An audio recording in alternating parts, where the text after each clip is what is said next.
And I think we make a fundamental mistake. We make an assumption that we think that if people need something, we don't have to make them want that. And I think that's a mistake.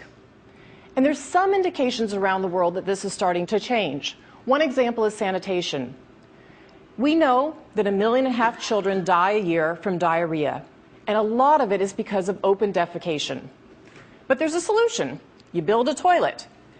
But what we're finding around the world over and over again is if you build a toilet and you leave it there, it doesn't get used. People reuse it for a slab for their home. They sometimes store grain in it. I've even seen it used for a chicken coop.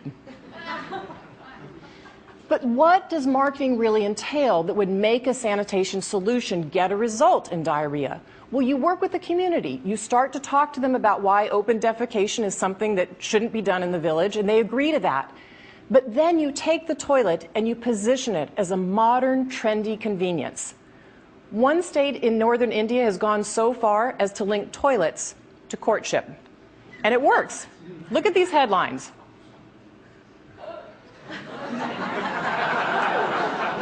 I'm not kidding. Women are refusing to marry men without toilets. No loo, no I do.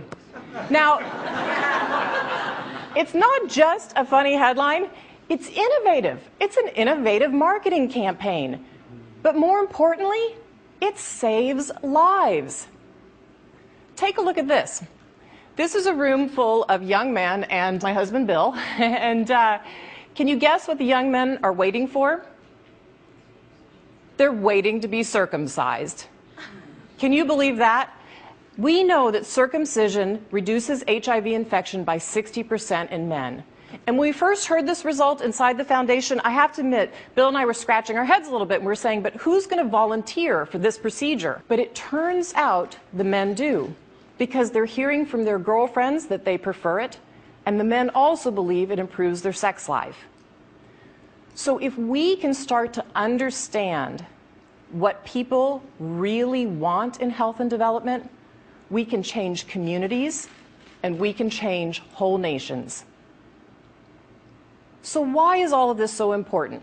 Well, let's talk about what happens when this all comes together, when you tie the three things together. And polio, I think, is one of the most powerful examples. We've seen a 99% reduction in polio in 20 years. So if you look back to 1988, there were about 350,000 cases of polio on the planet that year. In 2009, we're down to 1,600 cases. Well, how did that happen? Let's look at a country like India. They have over 1 billion people in this country.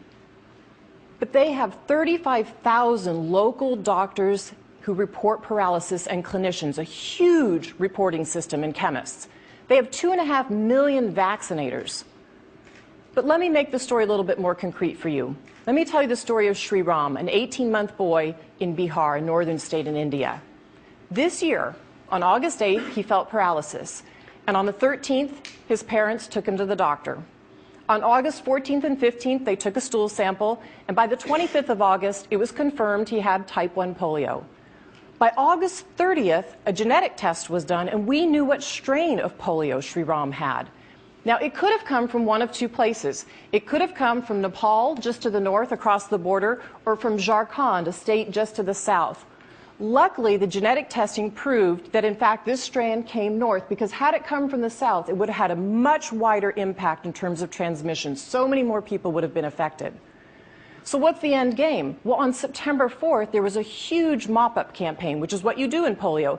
They went out, and where Sri Ram lives, they vaccinated 2 million people. So in less than a month, we went from 1 case of paralysis to a targeted vaccination program. And I'm happy to say only 1 other person in that area got polio. That's how you keep a huge outbreak from spreading. And it shows what can happen when local people have the data in their hands. They can save lives. Now, one of the challenges in polio still is marketing, but it might not be what you think. It's not the marketing on the ground. It's not telling the parents, if you see paralysis, take your child to the doctor or get your child vaccinated. We have a problem with marketing in the donor community. The G8 nations have been incredibly generous on polio over the last 20 years. But we're starting to have something called polio fatigue. And that is that the donor nations aren't wanting to fund polio any longer. So by next summer, we're slated to run out of money on polio.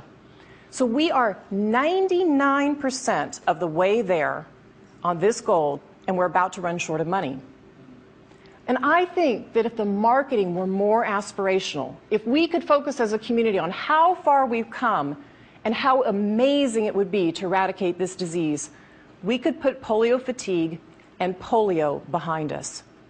And if we could do that, we could stop vaccinating everybody worldwide in all of our countries for polio. And it would only be the second disease ever wiped off the face of the planet. And we are so close, and this victory is so possible. So if Coke's marketers came to me and asked me to define happiness, I'd say my vision of happiness is a mother holding a healthy baby in her arms. To me, that is deep happiness. And so if we can learn lessons from the innovators in every sector, then in the future we make together, that happiness can be just as ubiquitous as Coca-Cola. Thank you.